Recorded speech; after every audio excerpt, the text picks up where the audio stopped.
Professor of Artificial Intelligence, and his talk is about the virtual 3D labs at the Hellenic Open University. Let's enjoy.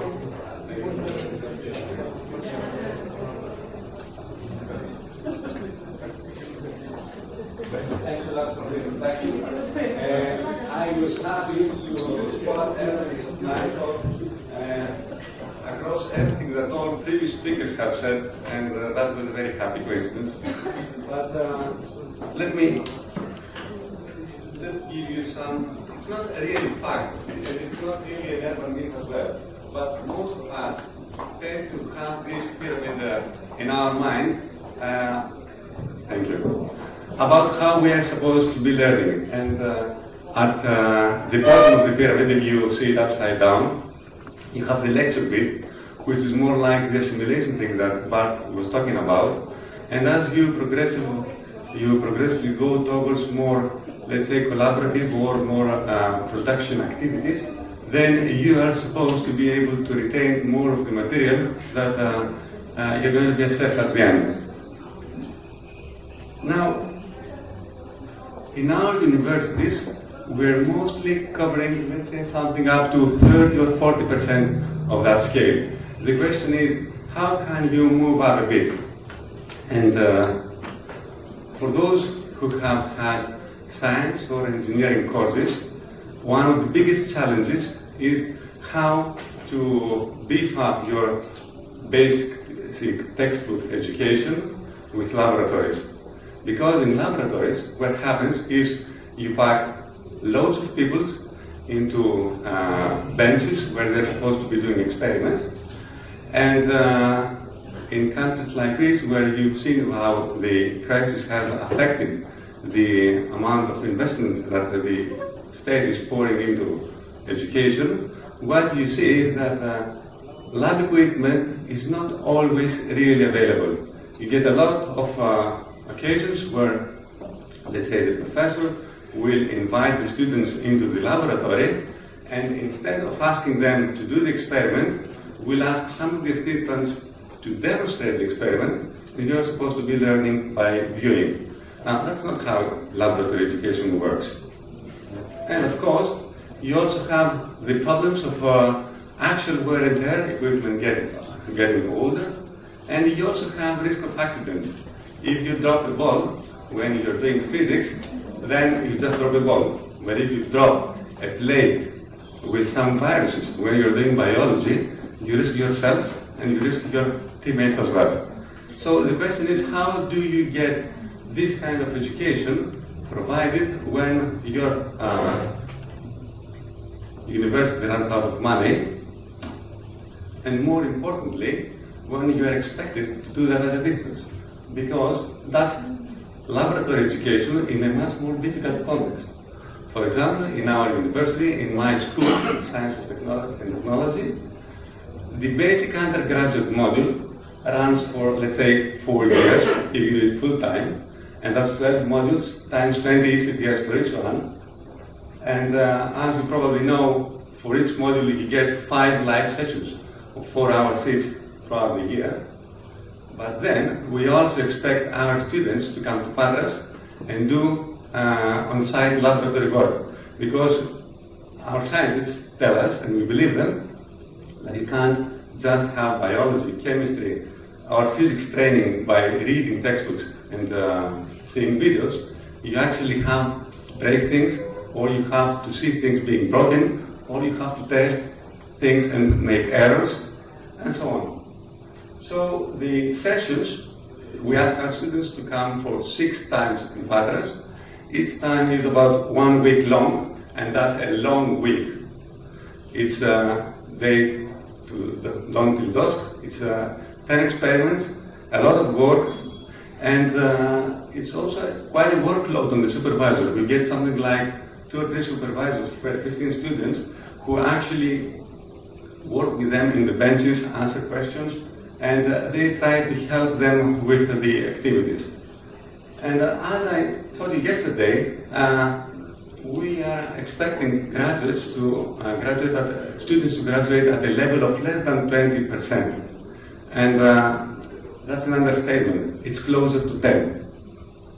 Now, when the students come in Patras and they have to work with the laboratories or the equipment and they are expected to start doing things, the distance from what the textbook says to what the video shows to how you actually touch things is huge. You can spend about 2 days just worrying at how to touch, let's say, the equipment.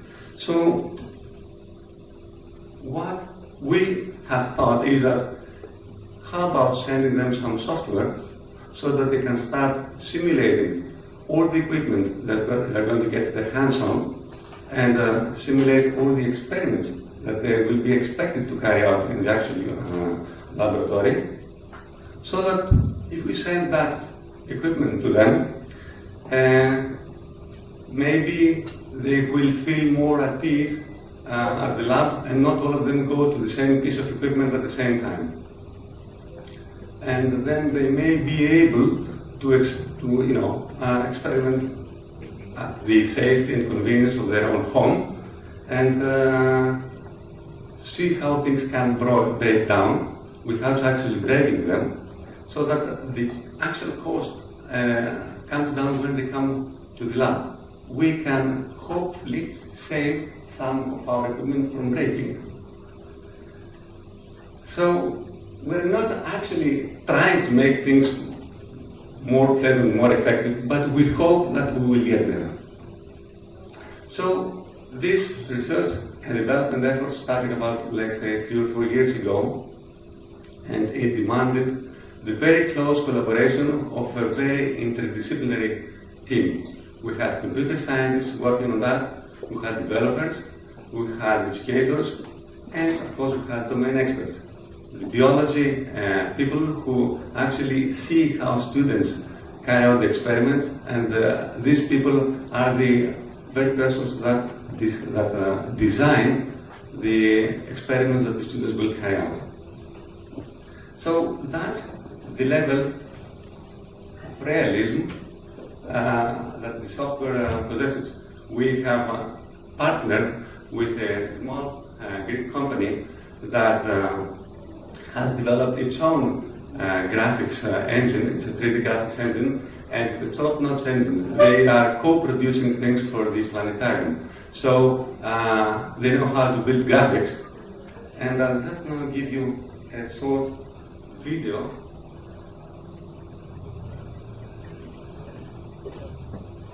where you'll see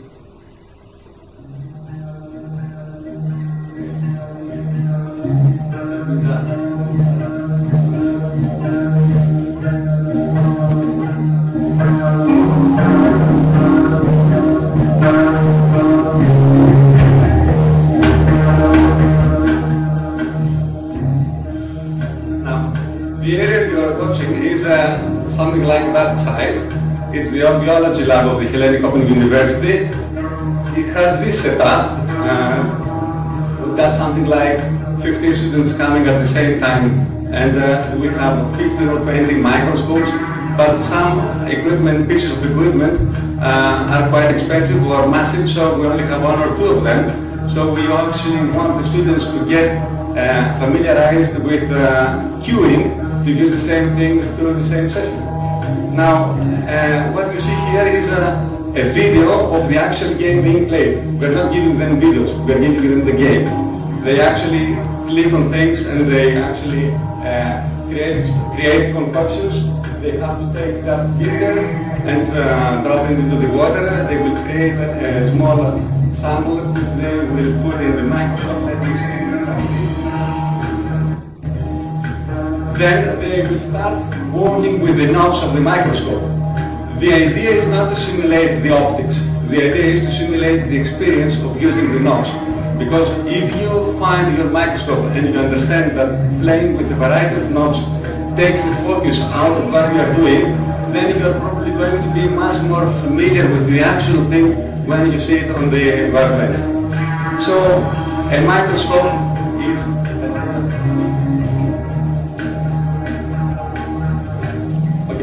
I'll just speak a bit louder.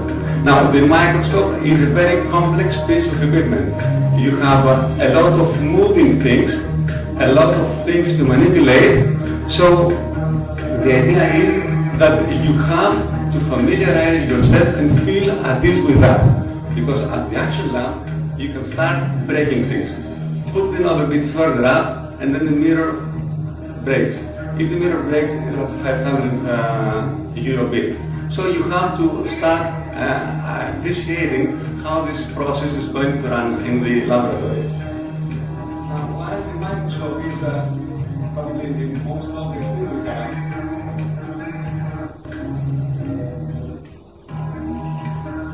there are a lot of other processes in our laboratory that have fairly simpler equipment but complex procedures.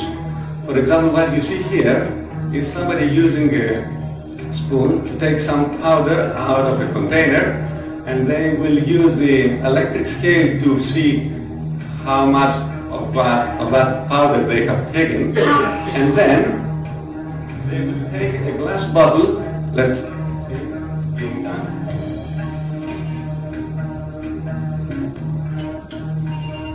They will take a glass bottle, they will put on the magnetic stirrer, they will turn the knob to the desired revolutions per minute configuration,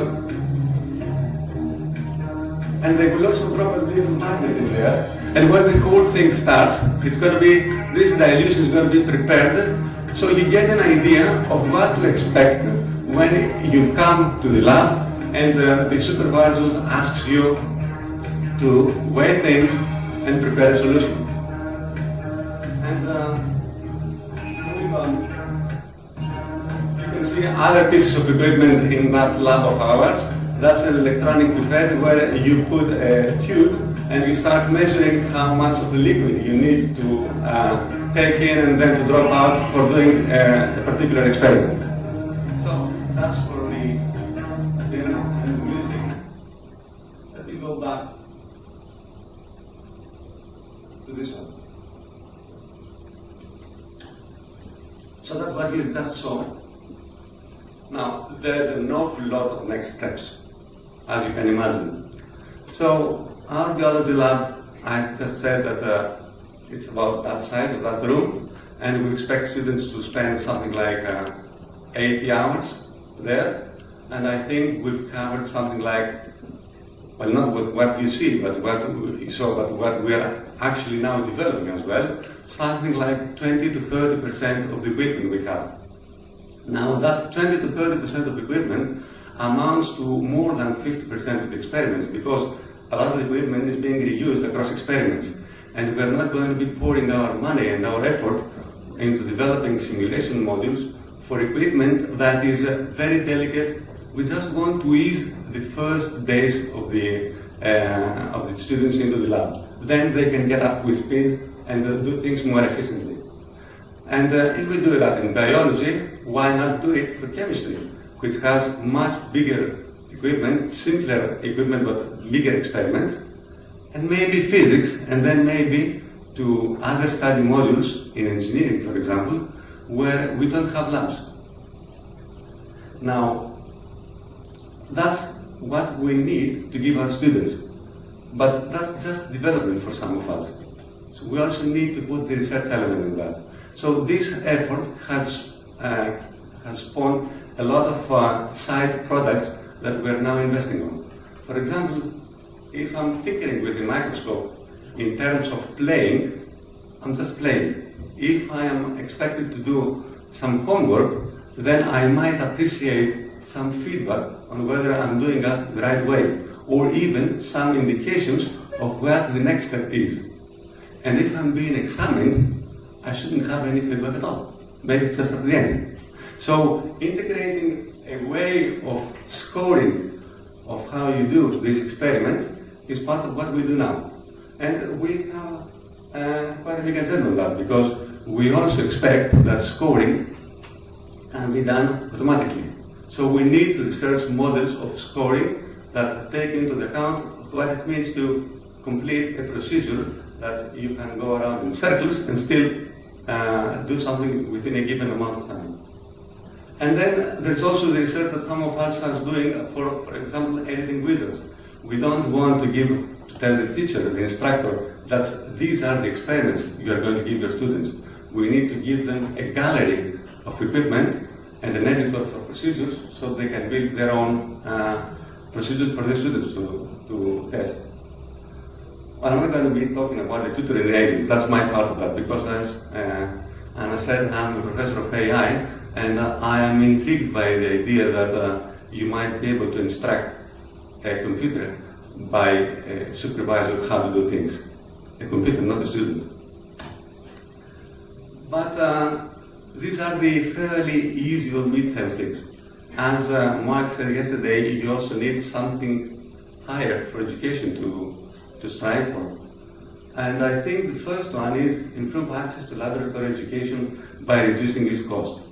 I mean, it's not just austerity, it's always that you need to reduce cost but still not compromise quality. So it's a matter of democracy basically or welfare. And it's not welfare as in welfare state. It's welfare as in decency and having people who are able to educate themselves and make decisions for themselves. And the other one is still a big challenge. You need to elevate at a distance lab education from a fairly, let's say, fledgling level to a level of at least the same competence or quality as traditional education. And I say at least because conventional universities still have the idea of packing students into laboratories. We have started from a problem, we are trying to address that particular problem, and now we try to expand and see how we can provide the same level at much larger audiences. I think that's what Alan says, we're now trying to take the ball to the conventional universities court, so we are to be seen as, let's say, some mode of attack. So I'm happy to say that part of this work has been co-financed by the Greek state and the European Commission, and I'm happy to say that a lot of my colleagues have contributed to this effort. As I just said, it's not a one-man effort. 4 or 5 people have been at the core, but I would say 15 or 20 have always been contributing, and I would also like to thank the students who have also tested some versions of this software and have told us where we stand on that. Thanks a lot. I'll be happy to take some questions. I will be telling a little bit of our effort outside, and I'll be happy to answer questions about that.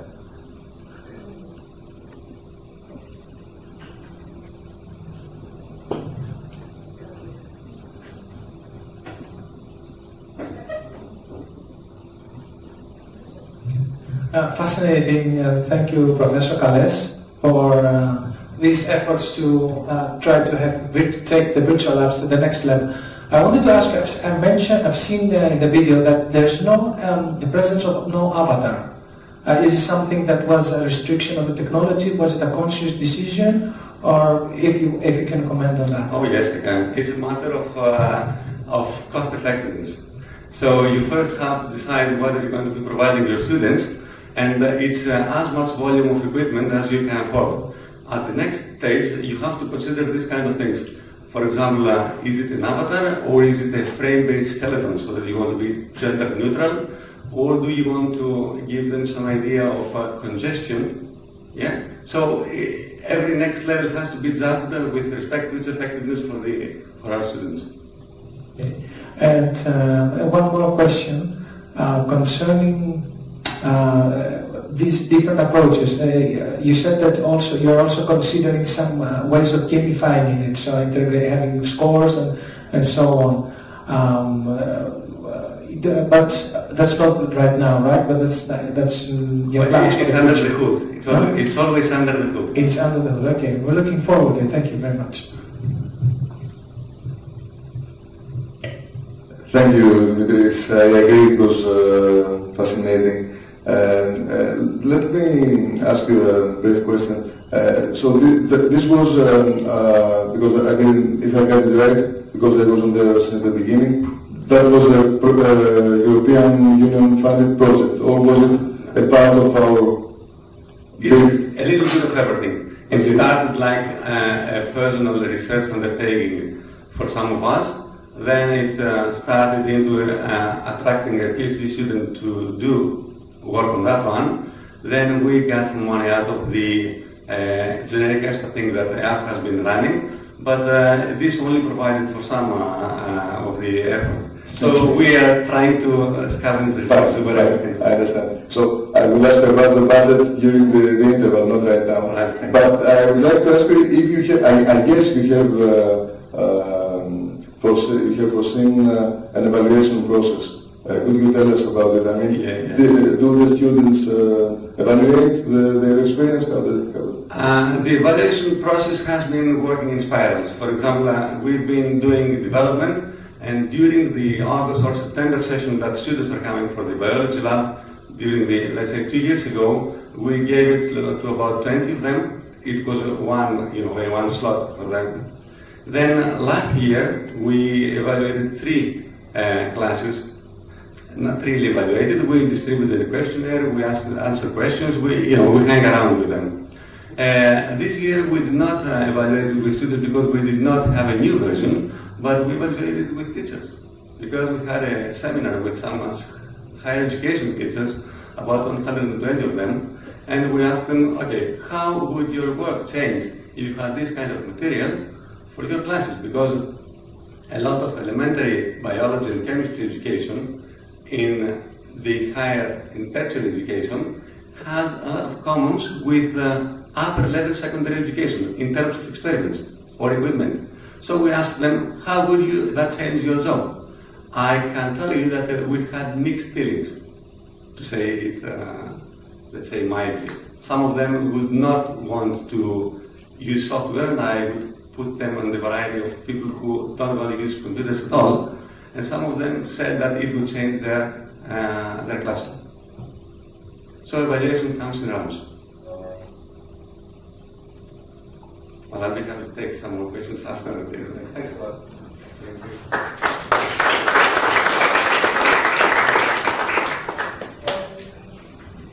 Thank you, Professor Kalles. That was really interesting.